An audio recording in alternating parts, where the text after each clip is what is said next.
Olá, meu nome é Flávio Milhomem e você está na Escola de Direito Criminal. E eu quero conversar com você a respeito do caso ocorrido na cidade de Umbaúba, Sergipe, onde policiais rodoviários federais causaram a morte de um cidadão, o senhor Genivaldo, que fora abordado pelo fato de estar conduzindo motocicleta sem utilizar o capacete. Vamos analisar a classificação jurídica do crime, a competência para a apuração de eventual responsabilidade penal dos policiais federais e vamos tratar também de um tema que eu considero extremamente relevante para toda a população e, em especial, para os policiais, para os agentes de segurança pública, a regulamentação existente para a utilização da força pelos policiais, sejam eles policiais militares, civis, rodoviários federais, ferroviários federais. Então, não vamos perder tempo, vamos ao que interessa, joga aí na tela. E a manchete tá aí na sua tela: homem é morto durante a abordagem da PRF em Sergipe. Bom, como foi o crime? Um homem de 38 anos, identificado como Genivaldo de Jesus Santos, foi morto durante a abordagem da PRF em Umbaúba, litoral de Sergipe. O caso ocorreu na última quarta-feira, dia 25 de maio de 2022, e foi registrado em vídeo por testemunhas.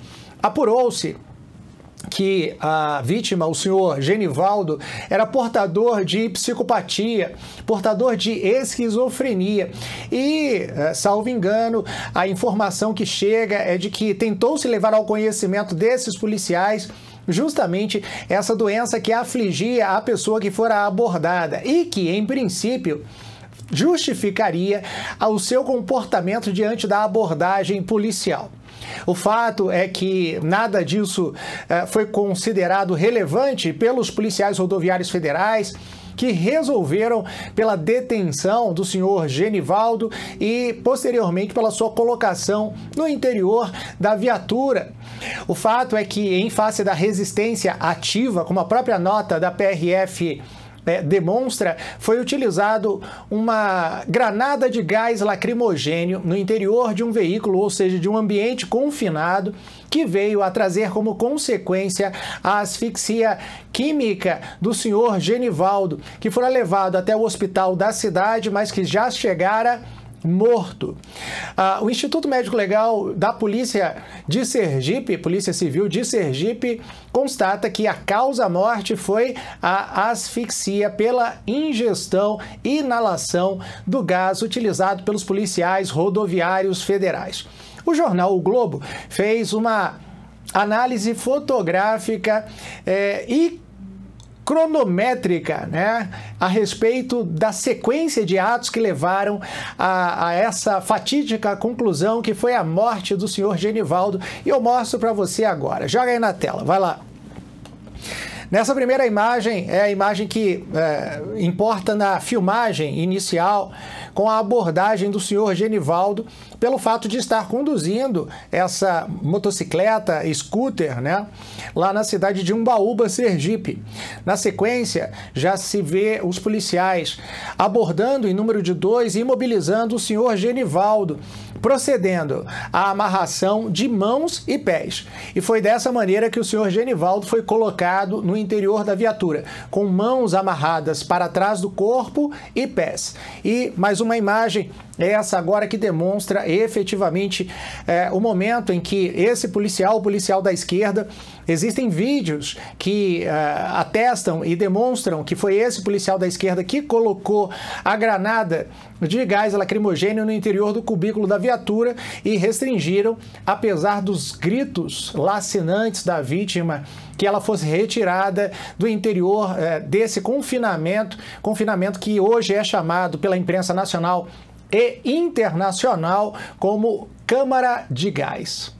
Nós estamos, portanto, diante de um caso que se assemelha muito a uma hipótese, a um caso que acontecera nos Estados Unidos e que gerou repercussão internacional, que foi o caso George Floyd, e que trouxe como consequência a punição dos policiais envolvidos na morte também do senhor George Floyd por asfixia, mas por asfixia mecânica, já que, ao mesmo tempo em que o policial colocava o joelho sobre o seu pescoço, ele afirmava que não conseguia mais respirar, e isso não foi obstáculo para que o policial continuasse com a sua atitude, gerando como consequência a morte de George Floyd. Tristemente, infelizmente, esse fato acontecera na semana da morte, um dia após, de forma mais específica, da morte de George Floyd nos Estados Unidos. Nós tivemos esse caso em Ubaúba, Sergipe, e que certamente se espera seja adotado como um marco para a melhoria do emprego da força pelos policiais no Brasil, pelo Brasil afora.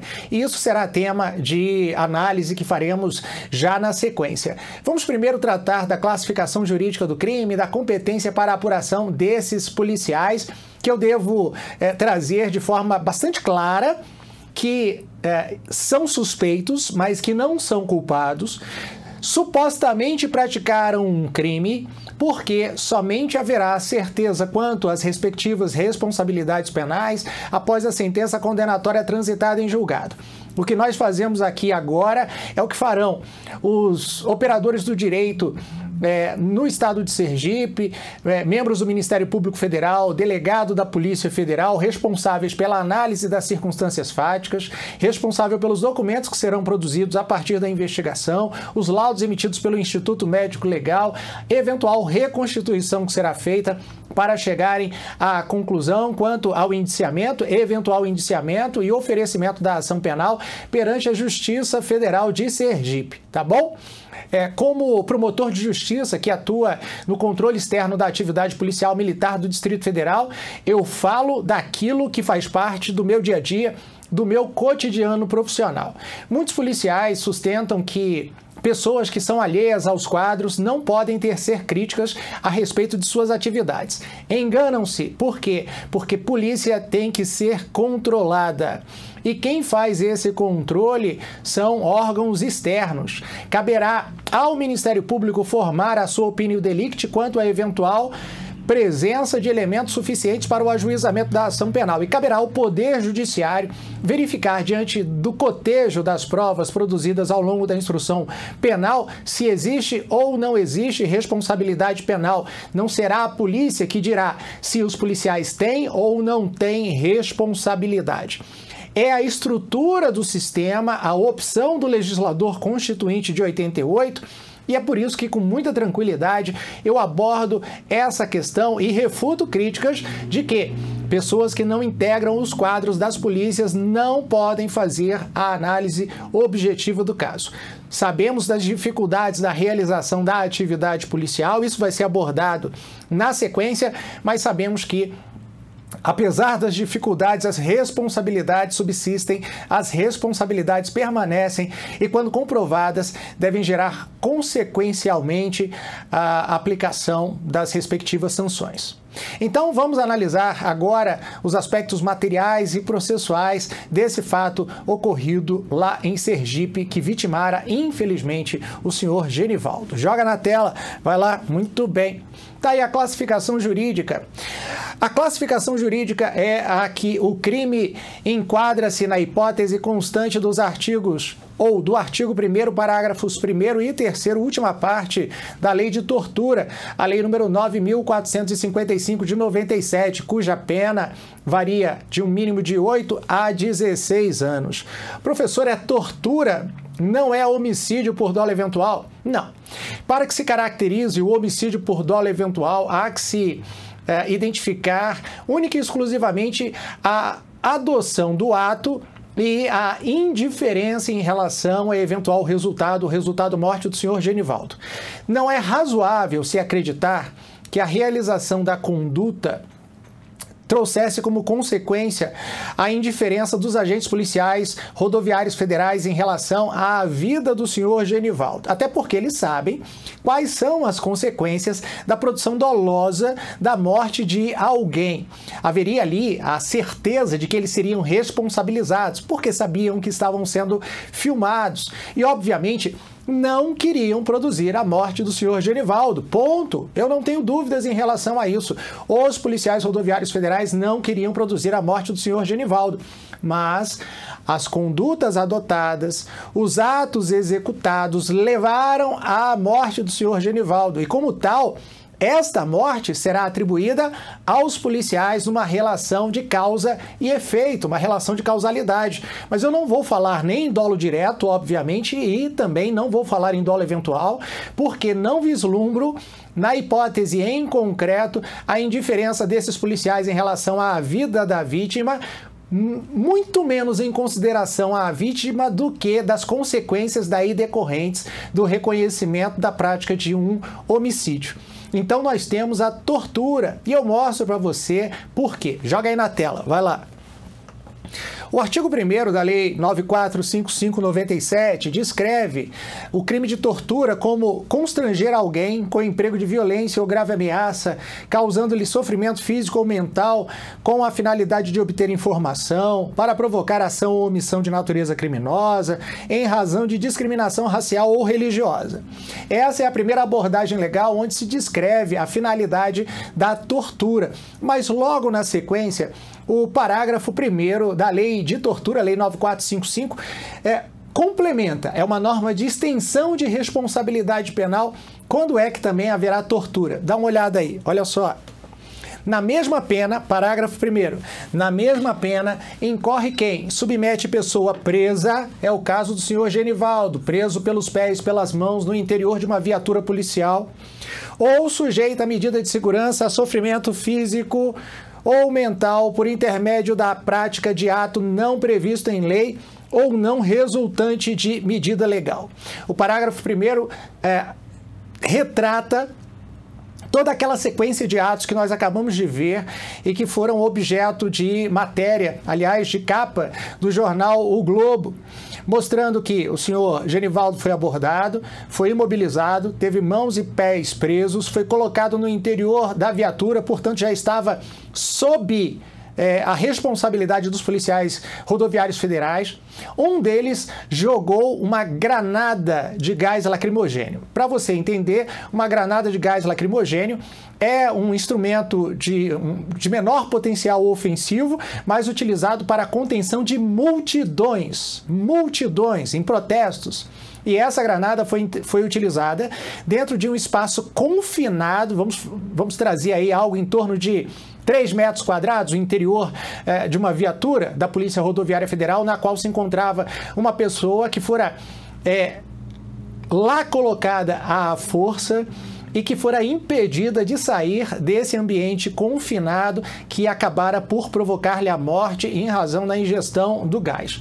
E justamente como a morte decorreu da execução das condutas proibidas não amparadas em lei pelos policiais rodoviários federais, nós teremos a caracterização do crime de tortura qualificada pela morte. É um crime qualificado pelo resultado. O policial não queria provocar a morte, mas ainda assim a provocou e, em razão disso, será responsabilizado. É o que dispõe o parágrafo 3º da Lei 9455/97. Joga aí. O parágrafo 3º traz a seguinte redação: se resulta lesão corporal de natureza grave ou gravíssima, a pena é de reclusão de 4 a 10 anos. E se resulta morte, que é a hipótese que nos interessa, a reclusão é de 8 a 16 anos. Essa, portanto, é a classificação jurídica que eu, professor Flávio Milhomem, trago para os fatos e elementos de informação que nos chegaram ao conhecimento até agora, para classificar o crime como um crime de tortura seguido de morte, um crime de tortura qualificado pela morte e que submeterá os policiais a julgamento que, caso tenham considerada a sua responsabilidade penal pelo juiz federal competente, o juiz natural, sujeitará esses policiais a uma pena privativa de liberdade que deve ser fixada no mínimo legal de 8 anos, o que ensejaria a aplicação do regime fechado. Agora, uma questão de natureza processual. A quem competirá a apuração da responsabilidade penal desses policiais rodoviários federais? Joga aí. Muito bem, vamos falar sobre a competência. Eu trago para você, para fundamentar o juízo que se faz, o julgamento do habeas corpus número 9977 do Rio de Janeiro, de relatoria do ministro Vicente Leal, da 6ª Turma do Superior Tribunal de Justiça. E lá no século passado, em 1999, a jurisprudência continua atual compete à Justiça Federal a apuração da responsabilidade penal de crimes cometidos por policiais rodoviários federais. Dá uma olhada, olha lá. Compete à Justiça Federal processar e julgar crimes praticados por policial rodoviário federal no exercício de suas funções e com estas relacionadas. Dessa maneira, o caso do senhor Genivaldo estará, portanto, sendo investigado pela Polícia Federal, pelo delegado da Polícia Federal que exerce suas atribuições no estado de Sergipe. Caberá ao Ministério Público Federal em Sergipe o ajuizamento de eventual ação penal e caberá à Justiça Federal de Sergipe justamente apurar essa responsabilidade penal dos policiais rodoviários federais pela prática de eventual crime contra o senhor Genivaldo.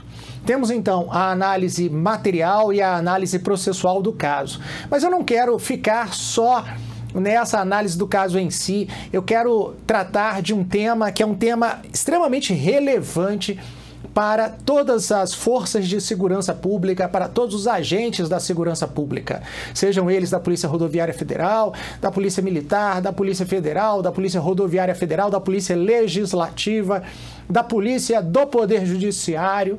É a regulamentação existente para o uso da força por agentes da segurança pública. E essa regulamentação está prevista numa portaria interministerial de 2010 que eu te apresento agora e que apresenta quais são os princípios que devem ser seguidos pelo agente de segurança pública para a aplicação da força. Vamos voltar aqui a nossa energia para a compreensão desses princípios e desses valores. Joga na tela, vai lá.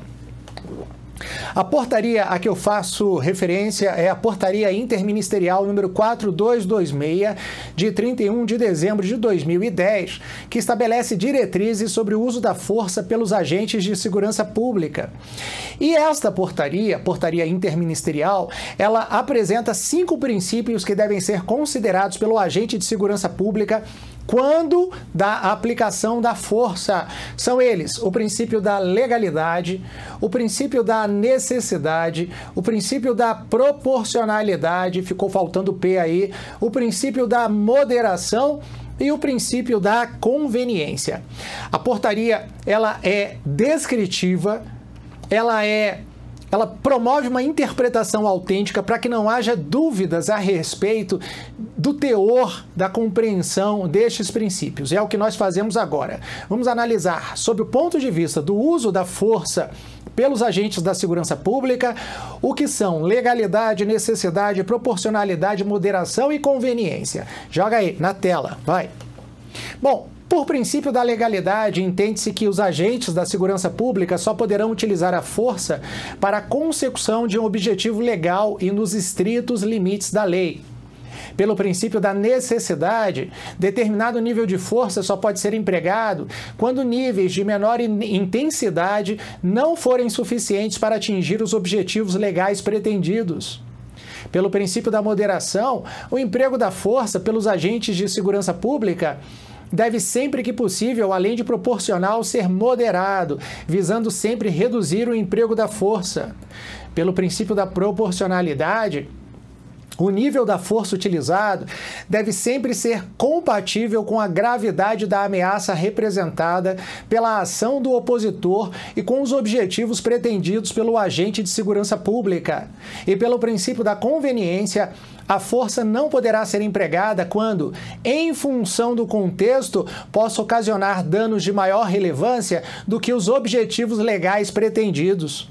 Quais eram os objetivos legais pretendidos com a prisão do senhor Genivaldo, o seu algemamento em pés e mãos, a sua colocação no interior do cubículo da viatura da Polícia Rodoviária Federal? A partir do confronto do conjunto de elementos de informação que nós temos até agora, com os princípios que a portaria interministerial identifica como sendo aqueles que devem ser necessariamente adotados pelo agente de segurança pública na aplicação da força, nós podemos dizer que houve um uso de meio desnecessário, de forma imoderada, de forma desproporcional e que viola frontalmente o princípio da conveniência. Tudo isso a partir da análise dos fatos que nos chegaram até agora pela imprensa, pelos vídeos que foram gravados no momento da produção, da causação da morte desse senhor, do senhor Genivaldo. Mas aí vem um outro importante aspecto que eu quero abordar com vocês, que é a omissão do Estado em relação aos policiais rodoviários federais. O policial utilizou um instrumento para o qual não tinha treinamento. Se ele tivesse treinamento para utilizar uma granada de gás lacrimogêneo, ele saberia que nunca ele poderia utilizar esta granada dentro de um ambiente confinado com uma pessoa no seu interior. Isso demonstra, portanto, falta de treinamento. Há que se averiguar como esta granada chegara até as mãos desse policial rodoviário federal para que ele pudesse utilizá-la. Depois, esses policiais não tinham um importante instrumento de ação das forças policiais pelo mundo afora, que é considerado um instrumento de menor potencial ofensivo, que é o taser, a arma de descarga elétrica. Certamente, com a utilização de um taser, a conduta do senhor Genivaldo, conduta de resistência ativa, teria sido minimizada e ele teria sido neutralizado a fim de que se possibilitasse a sua condução até a delegacia de polícia para a apuração pela autoridade competente, que é o delegado de polícia da região, da cidade de Umbaúba, Sergipe.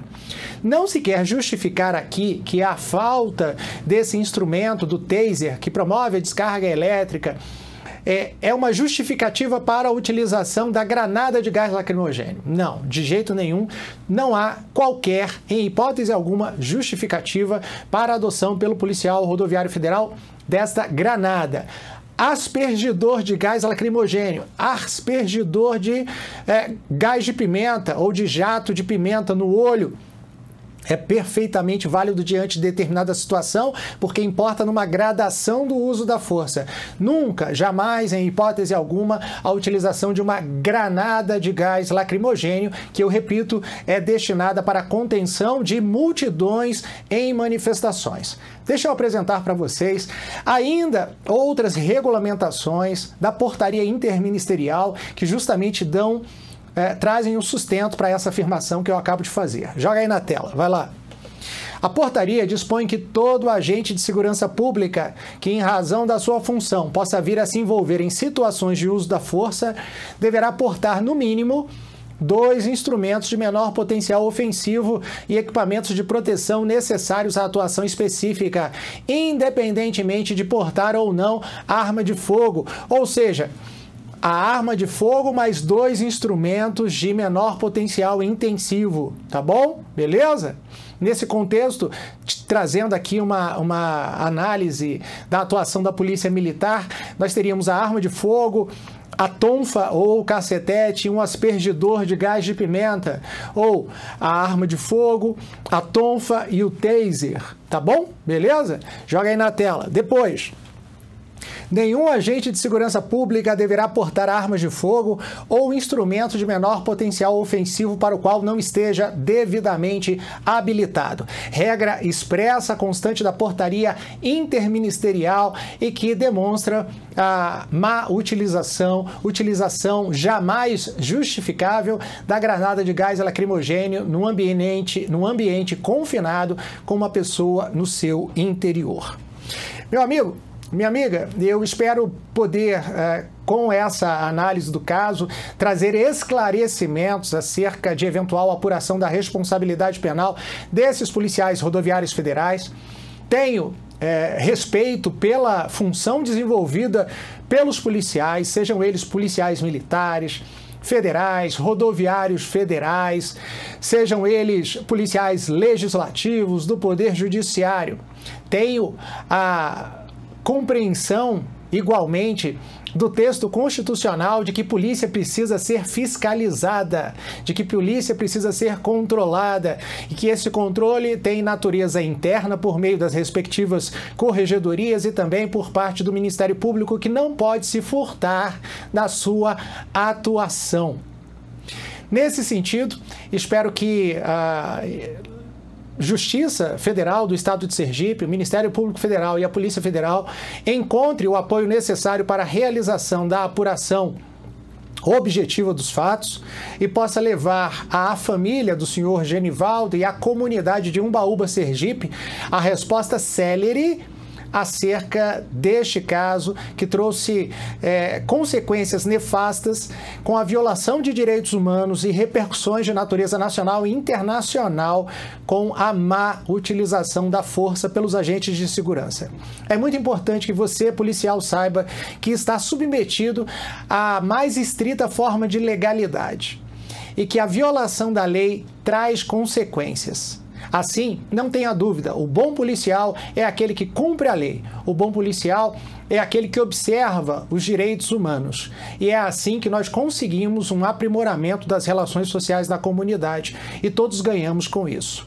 Meu muito obrigado pela sua atenção e eu volto em outra oportunidade analisando mais temas de direito criminal. Um abraço do Milhomem.